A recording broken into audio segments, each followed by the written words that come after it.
I was a youth leader for high school girls, and we were having our obligatory once per year sex talk. And being the cool leader that I am, I told them they could ask me anything that they wanted to. One brave girl piped up and said she didn't understand the basic anatomy of how things worked. What should have been an easy question and answer session quickly turned into me with a pen and paper drawing diagrams for a group of 16 and 17-year-old church-going girls. Damn, I'm glad I didn't peek in high school, 'cause my best days will be in the past.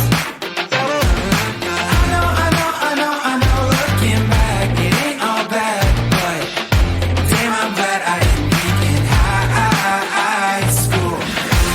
Hey everyone, welcome to Unlearning Youth Group. We're the podcast where we take a look at all the things we learned back in youth group, find the good, unlearn the bad, and then figure out where the heck we go from here. If we haven't met, my name is Jonathan Carone, and I'm joined, as always, by our co-host, Eric Williams. Eric, go ahead and say hey to the people. Hey, what is up? I'm excited about this spicy topic we have today, aren't you? Yeah, just a bit. The big idea for today is we're going to talk about purity culture. And when we say purity culture, it's the idea of the I Kiss Dating Goodbye book, the True Love Waits rallies, the silver ring things. Eric, what was the roses thing you mentioned last week? Yeah, so this was Matt Chandler talked about it, but it was basically, somebody would pass around a rose throughout youth group, and by the end of the youth group, like when it got all the way through the audience, it was all beaten up and tattered, and basically, Matt was making fun of kind of this purity culture of because people would stand up there and hold the rose up, and it would be all wilted and disgusting, and he would say, who would want this rose? It's disgusting. And that's what happens when you go from person to person to person, super healthy. Yeah. And so we taught this, and this is a sex topic. We're going to be straight up honest. I mean, it's all about that, but we had a good intentioned, bad results view of how to teach teenagers about sex, dating, marriage, and all the things that go within that. We taught abstinence only, which, I mean, Eric, we both believe that sex was created for one man, and one woman in one marriage for one life. Correct. That was God's design for sex. But the way we went about teaching that was not the healthiest. Yes. Yeah. And I totally agree. And I mean, especially looking back at it now, when you look through the lens of, the amount of years that we've had to kind of mature and think about it, and then really examine what were we doing, what were we saying, or what were we being taught, or what were we teaching others, and how does that hold up after you're out of youth group, after you're out of high school, out of college, and now actually in the real world where you're starting to date and create all these relationships. And to be quite honest, I think it causes a lot of trouble after the fact for kind of a temporary behavior modification control solution within the youth group setting. And one of the reasons I think this is such an important topic for us to talk about today is because the people listening, I'm assuming our listeners are around the same age as us, maybe a little older, maybe a little younger. But what that means is that a lot of our listeners have kids. Yeah. And you're a little further than I am on that path. But the way we were taught about sex and dating is how we're going to teach our kids about sex and dating, unless we unlearn the bad things about that we were taught. So that's part of the big picture behind this, is we want to make sure that we don't train up another generation of kids that go through the same things we went through and have the same questions, the same everything. Because I mean, the goal is for us to do better than our parents, and then for our kids to do better than us. Yeah, and I think that there's two sides to that, though, real quick, is that, it's obviously going to influence the way that you parent. And so for some people, just like you said, it's going to be like, well, I mean, this is all I know. This is how I've been programmed. And whether I really had time to think about it and process it, I'm going to pass that on because it's in me, right? But then you have the opposite side where people completely go against it because they go, I'm not going to do to them what was done to me. And they still don't contextualize it in a healthy way. It's just a wholesale dismissal of it. So on the other end, it's like, well, maybe you were raised in a very strict religious background where abstinence only was taught in an unhealthy way. And then now you have the mindset with your kids, like, I didn't like that. And so anything goes, I'm not going to police it at all. And, you should try it before you buy it, and all the other, unhealthy cultural things on the other side of the argument. Yeah. So for those of you who are new with us, and it's only the third episode, so that's probably a lot of you. What makes us a little different is we're not unlearning things just for the sake of tearing it down and walking away from our faith and saying that everything that we learned was bad. Right. We have a different approach. We want to, like we said in the intro, find what was good, unlearn the bad, and figure out where we go from here. So part of that is the format that we go through. And the same thing we're going to do today. The first thing we're probably going to spend more time than normal on this part is what was bad about purity culture? Where did we go wrong? Once we talk about that a little bit, we're going to talk about what did it get right? What was the good intentions that were underlying these bad approaches? And then we'll figure out what do we do from here? How do we move forward? So I just want you to know as you listen to this, like, this isn't just tearing things down for the sake of tearing things down. It's important for us to learn what went wrong so that we can correct it and move to the future. So Eric, the first place we always start is what was bad about purity culture? And we've got a bunch of things here written down that we want to get to, but the first thing that pops in your mind, where did we go wrong? Yeah, I mean, the first thing is right off the bat, with some of the things that I think, if I'm being honest and candid, like I experienced and my wife experienced was, once you do get married and once like all of a sudden now it's different, and so you're taught for basically 20 some years that sex equals bad, sex equals sin, sex equals hell, all that sort of stuff. And now magically it's okay. And so for some couples, it takes a long time to really work through what intimacy looks like in a healthy manner, in a healthy marriage. Yeah. I hope my wife doesn't mind me saying this, but once we got married, there was some guilt there that she would experience once we had sex, because for the longest time she was taught, like most of us, that sex is bad.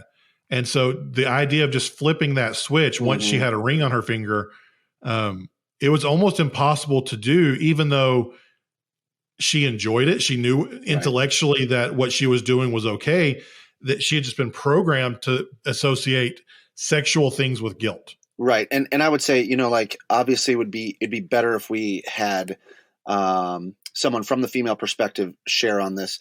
But just to kind of give a perspective that I've heard from other females in this spot is like, they spend so much time being told and taught to protect their purity and protect their virginity, protect these things. So it's a very defensive posture, right? And now in anything in life, if you're like, hey, you got to protect, defend.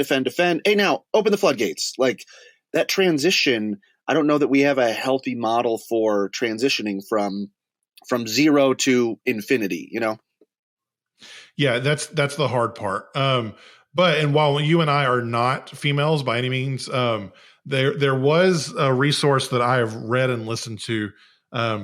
One of the churches in Knoxville, Tennessee, has a podcast called the Life Reframed podcast, Fellowship Church in Knoxville. They had a guest. They did a whole episode on purity culture. They had a guest named Dr. Camden Morgante.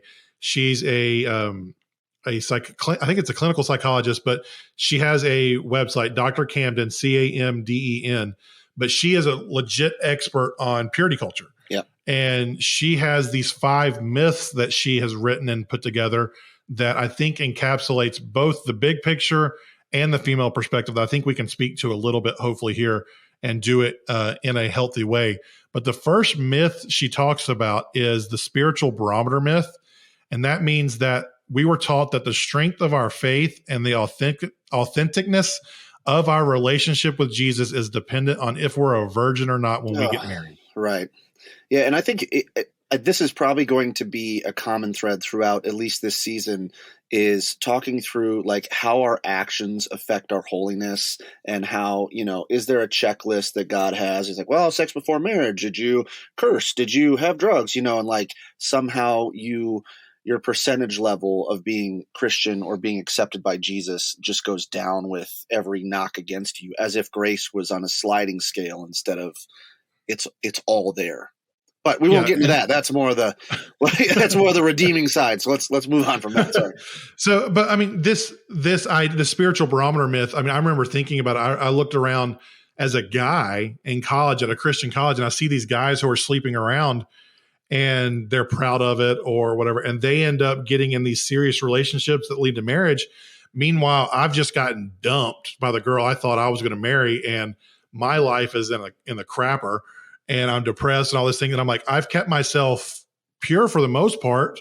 Why are they having success in dating and relationships and I'm not? Are they more spiritual? So there was a lot of guilt that I felt like I wasn't as holy as them, even though they were actively sleeping around before they met their current girlfriend.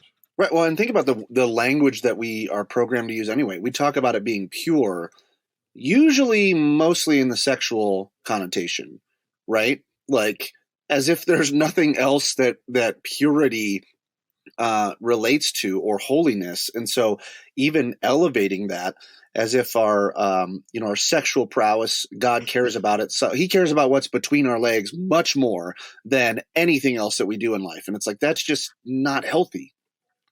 I just started laughing when you were saying that, not because what you said was funny, but because I remembered, this is terrible of me, I'm sorry.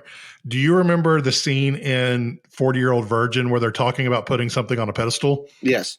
That's what we've done in the church. Yeah. That's what we did in youth group. We put that on the pedestal. Purity is what we're talking about for those of you that Purity, yes. That's exactly what we're talking about. Yeah. Sorry, I'm a little inappropriate at times. You know that. Although that would be a fun overdub if someone just overdubbed purity over the other word they use. And say, yeah, you're putting purity on a pedestal, man. I might do that to promote this episode. That would be fun. Oh, gosh. Moving on. The second myth that Dr. Camden talks about is the fairy tale myth. And she says, that's the one, if you stay pure, God will give you a fairy tale marriage and a fairy tale spouse. I think women experience that a lot more than men do. We're not taught that as much as guys. We're taught differently, but there is a lot of shame and guilt in the idea that, hey, I have kept myself pure. I have avoided these urges that I have inside of me. God, why have you not given me this spouse and this marriage that I was promised when they gave me a silver ring and I promised that I would wait on true love? Right. And I think that, there's a natural, and again, we'll get to what was good about these things, but like, there's a piece of like, because I led student ministry groups and things like that. So I understand like, why do we put this across? Well, because you have to talk about what's at stake if someone doesn't do something in particular, right? And so it's like when you start to think about purity and why is abstinence important for a high school student or a junior high student, man, trying to just say, hey, because this is how God designed your relationship. There's really nothing at stake there because you don't feel it tangibly until you have a deep, abiding relationship with Christ and you understand that. So you have to start saying practically what's at stake. Well, your marriage isn't going to be as good. And so on the other hand, you start to say, if you stay pure, then you're going to have a more fulfilling fairy tale type or better or whatever marriage, which, in some respects with less baggage is true, but we tend to lean into where those stakes are and what's wrong with it and things that ultimately we don't provide the proper context to help people process that in a healthy way. Yeah. When I was leading student ministry with this in the small group that I had a group of guys that I led that to this day are still some of my favorite people in the world. The way I tried to reframe that, and we're mixing up our process here and our whatever but it is what it is. I used to tell the guys that like, the flip side of this, the fairy tale myth, was that I remember experiencing on my wedding day, seeing Nicole walk down the aisle. I should have been the happiest person in the world, but I felt guilt because I instantly thought of the things I had done with other girls before her. Mm-hmm. And that, to me, in my mind, was an attack from Satan to remind me of those things, to make me feel guilt and shame. That guilt wasn't from Jesus in that moment. Right. And so I wanted my guys to avoid having to feel that. Right. It wasn't a promise of a better marriage, but it was I wanted them to be able to focus solely on their wife and the things that she can do and not have to worry about these other feelings and thoughts that come from the mistakes that they did make. Yep. But this one, like we're saying, this myth puts the emphasis in the wrong place. And that's what becomes so unhealthy, because Yep. you really just set someone up for an expectation that's just not there. Because I will tell you, for any of you who are married, you are going to probably say yes and amen to this.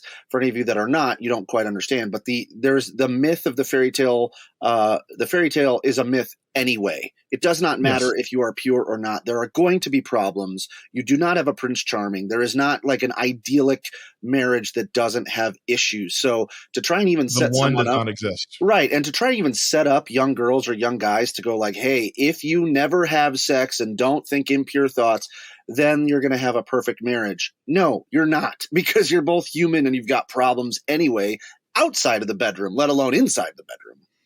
Yeah, and we can do a whole other conversation about how I'm looking for a word here. I can't find it. The chosen one, the Yeah, soulmate. Yeah, the soulmate.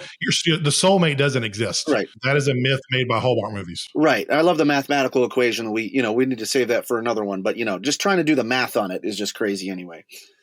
Yeah. All right. So keep going. The third myth from Dr. Camden is the flip switch. And we mentioned this one a minute ago.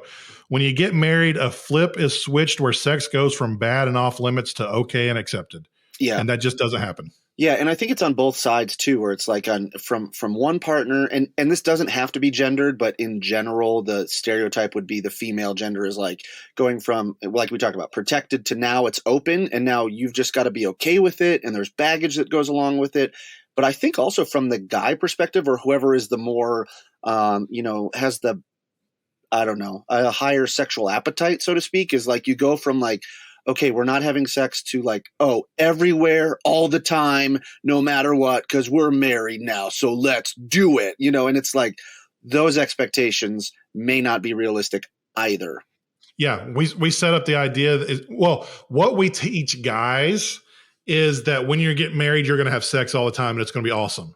Right. And that sets up a bad expectation. What if your wife has a lower sex drive than you? Right. What if you have a lower sex drive than your wife? You're going to you're going to feel all sorts of issues with that. Like, am I not enough? Am I not, is there something wrong with me? Why don't I want to have sex as much as her? Either of you might have physical and actual medical problems that prevent you from doing, that stuff happens too. There's all sorts of issues that we set up this wrong expectation.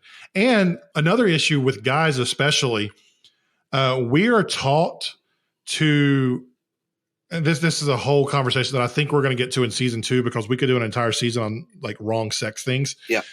Wrong sex things. Can we just call it wrong sex things? Sure. I'm all for it. But we are taught not to look at girls, to bounce our eyes, to do all these things so that we can avoid thinking about sex. And now all of a sudden it's good. Yep. But yet, and we're supposed to look at our wife in sexual ways. But while we were dating her and while we were engaged to her, we were taught to repress, not put ourselves in those situations, to not think about those things, to not look at those things. Right. And those things being her boobs. But now that we are married, those are all allowed and they're celebrated. Yeah. But I've been spent my entire, since puberty, trying not to do those things. Right. And so it's taken me a little bit. This is my personal story, by the way. It's taking me a little bit to be able to look at things with the right perspective, because I tried so hard not to, and I had reprogrammed myself so much that unprogramming and de-learning that and unlearning that took a while. Well, and then also, I mean, I've done premarital counseling, for couples that I've officiated weddings for and things like that. And depending on like what curriculum or how you go through the premarriage mentoring system, at some point in a healthy curriculum, they ask you to talk about your expectations about sex. And I can always tell the people who've been in Christian school forever and had the purity rings and were deep into this purity culture, because that conversation, it's awkward anyway, but that conversation is tough to get a real dialogue about, because like you said, if you are sitting here going like, okay, especially when you're engaged or just pre-engaged, like, okay, we've got 9-10 more months, however long before we could finally do this thing. We're in the home stretch, right? Like, gotta repress, gotta keep the feelings out. And then you've got, which is hard. Right. And then you've got your pastor. Figuratively and literally. Sorry, I can't stop making jokes. But you've got like a pastor saying, okay, hey, guy, girl, what are your expectations for sex? Start thinking about it now so that you can talk about it so it's healthy. And then you're just sitting here like, does not compute, because like you feel like you can't open the floodgates for those thoughts. Otherwise, something detrimental is going to happen and ruin your fairy tale wedding. And we have made that something happening into such a huge deal that when it does happen, there's so much guilt in it. And I honestly barely know anyone who's made it through a serious relationship that did not make quote unquote mistakes between the time they started dating and the time they said I do. Yeah, exactly. Which goes into our next myth too, because that carries a lot of baggage for us. Yep. So myth number 4 from Dr. Camden is the damaged good myth. It says that number 1, if you have premarital sex, you're damaged goods. And number 2, you're incomplete and unable to offer anything to your spouse on your wedding day. Okay. So this is where I brought up in our teaser for our last one was we did this thing in youth group one time where it was a Post-it note experiment thing. So, so there's a Post-it note and a dollar coin. Let me tell you both of them. So the Post-it note was we had, the pastor's wife would stand up there and because that's when you talk about all the sensitive things, you let the pastor's wife talk about it. And so she's talking about it with the pastor on stage, obviously. And then and they have a Post-it note and she says, now imagine this is you and your purity or whatever she wanted to say. And every time that you are with someone else and she sticks it to someone's shirt, right? You're now stuck and attached to someone else. And then she takes it off and sticks it to someone else, takes it off, sticks it to someone else. And pretty soon, the back of the Post-it note gets all linty and dirty and gross. And she says, and then when you find that person that God has for you and she sticks it to that person, again, innuendo, sorry about that, sticks it to that person. And the Post-it note doesn't stick or it falls off or it doesn't stay stuck very well. I'm trying to make the analogy that your connection isn't going to be as strong. And so, but what that says is you are this disgusting, damaged Post-it note that's not going to stick to anybody, which is super unhealthy. Then on the other side, we did this thing, which I thought at the time was oh, this is super cute, where everyone got a gold dollar coin. This was back in the 2000s when the gold dollar coins were coming out and they were novel and everybody thought this is going to replace dollar bills. But anyway, and everybody got one and said, this is what we want you to do is hold on to this. And this is going to represent something that you can give to your spouse. It's basically your purity. And so on your wedding day, wouldn't it be cool if you were able to pull out a dollar coin and say, I've been holding on to this for X amount of years. And I want to give this to you because this represents my purity. But the key was if you didn't stay quote unquote pure, you had to turn the dollar coin back in. What? Anyway, so those are just 2 examples of what we do in this thing that makes people feel like they're just it's doubling down on the damage and you're not able to be redeemed in this too. Yeah, and it's your number, the people you've been with somehow disqualifies you from being with someone else. And we have biblical examples of people whose number were pretty high who God has been able to use for good and great things. Right. So I think we cheapen grace and we cheapen redemption when we focus so much on that damaged good myth. Mm-hmm. The 5th one, and this is the one that I think is the most unfair and unrealistic. And this is the one we'll talk about. We'll do an entire episode on this one at some point. Sure. It's the women as gatekeepers myth. The idea that it's up to girls to stay pure because guys can't help themselves.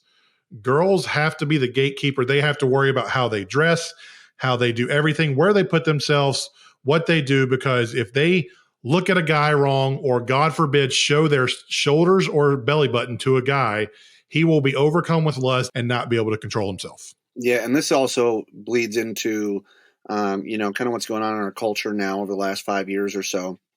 And this is super unhealthy.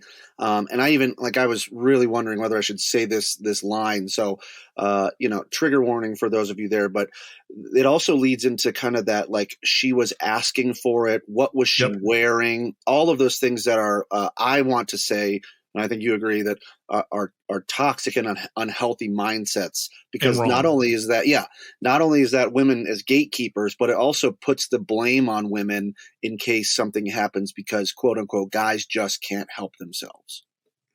And I think so. One of the things that is one of my biggest regrets in student ministry, I was giving a sex talk as part of a sex series. And I went for the easy joke. This was back around 2011, 2012, when yoga pants and leggings were first becoming a thing that girls wore in public. And I went for the easy joke of yoga pants are not pants, leggings are not pants, blah, blah, blah. And I made the comment that for like if Apple advertises iPhones, they're going to get a bunch of nerds to show up because they want the iPhone. And if a girl advertises her body, she's going to have a bunch of guys show up that want her body. And at the time, that was my best thinking. But it's one of my biggest regrets in ministry for saying that, because there's so much nuance there that there's some truth in that. But me saying that to 14 to 18-year-old girls as a leader to them in a way that's not a conversation, but more of a lecture, that's just wrong. And I'm sure, I hope there wasn't guilt involved with that from the get-go, even though there's some moms that were leaders who cheered and all. That's a whole different story. But it's not up to women to protect guys. That's letting us off the hook and not teaching us to fulfill our biblical mandate, but instead holding girls to a higher standard that they can never or should never be held to. Exactly. Yeah. I love the way you're saying about letting guys off the hook, because it just forwards some of those other myths and unhealthy behavior that we were talking about before, where it's like now you're at one hand letting guys off the hook, putting a lot of pressure on women for the gatekeeper side and the defense side. On the other hand, for your guys that just want to, that just want to do the right thing, it's also a lot of pressure to be like, oh, it's adding that you're actually elevating and talking about, okay, what you're wearing is not okay now, guys. Like, oh gosh, what is she wearing? Oh, the words are across her chest. Oh, it says such and such across the back of her shorts. Oh no, and so for the guys that actually Juicy across the butt probably isn't the best idea. Right. We will agree on that one though. Exactly. Yeah. So I mean, like, of course, on T-shirts, all of the graphics go right in the middle, right there. In fact, that was something that at one of the churches that I worked at, one of our graphic designers, like for any high school merch that we would make, she was always super conscious about what graphics were pointing towards the middle of the chest. And I love that she brought that up, because it was a perspective, I was like, I wasn't even thinking about in design. But again, it is part of this, that speaks into that what a girl wears specifically has something to do with, a guy's ability to do the right thing, to be a decent human being. And there are plenty of other places we went wrong on this, but we try to keep these episodes not Joe Rogan style. Right. So we're already like 20 plus minutes into this. So we're going to move ahead into the things we got right. Yeah. Eric, what was the good intentions that went behind these bad approaches? Yeah. So this is, I think, true of a lot of things in youth group, is we were trying to control our behavior instead of speaking to the heart. And obviously the behavior is important, so your purity is important. And the same thing as we talked about before is that we do want to make sure that you don't have baggage going into your marriage, because if you've had sexual encounters with someone other than your spouse, it can create a separation between you, whether it's a baggage thing, whether it's a jealousy thing, whether it's just maybe even a trauma thing that you're trying to uncover. There could be that sense of guilt, that shame, that regret, that for me as a student ministry pastor, I didn't want my students to feel. Also trying to prevent premarital sex, especially in that like 12 to 18 range. Like I personally believe that you're not really emotionally mature enough to handle the physical intimacy that comes with, or the emotional intimacy that comes with the physical intimacy of sex. So helping people understand, like, hey, these sorts of behaviors are not going to be healthy for you in the long run, I think is extremely important. Let alone what we opened with is that this was God's biblical design for relationships. So it just backs up what we know to be true from Scripture anyway. Yeah, I think it's important for us to, especially in our culture today, we have to teach what sex is and what God's design for it is. And my belief is one man, one woman for one life. That's right. God's intentions for design, or for sex, his design for sex. And we have to teach that. There's so much baggage that comes with extramarital sex, or anything with that. There is baggage because God designed sex in such a way that there's such a connection there that anytime you do that in a wrong way or in a way that's out of his design, I'm not even going to say right or wrong because there's Right. some shame there, Right. but out of his design, it's going to bring some guilt and some shame. And it opens you up from attacks, from some spiritual attacks negatively about your past, that you're not good enough, you're not pure enough. And we don't want people to experience that. So there were great intentions here. Also, I mean, tangibly, having a baby at 14 years old will impact the rest of your life. Correct. Yeah. And maybe maybe generations ago when, life expectancy was different and we had an agrarian society and you were actually in your adult relationships by 15, 16, 17, different. But in today's structure for society, being in high school or junior high with a child, whether you are male or female, is not detrimental, but it will create problems for you in the long run. It makes your life harder. Yes. So we've talked about the good intentions. Mm-hmm. Where do we go from here?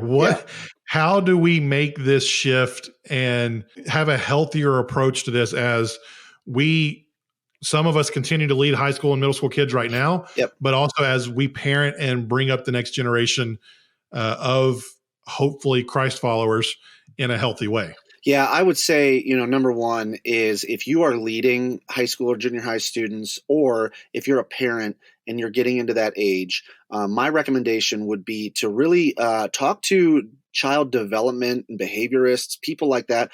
Yes, the Bible is the center of where we should be drawing from our theology and the things that we know that God wants from us. But at the same time, it doesn't speak into the mental and emotional development of our kids. And so, like, for instance, what you're teaching your 2 and 3 year olds about sexuality is going to be different and have different words than what you would teach a 10-year-old, 11-year-old, 12-year-old. So I think the same thing happens with sex.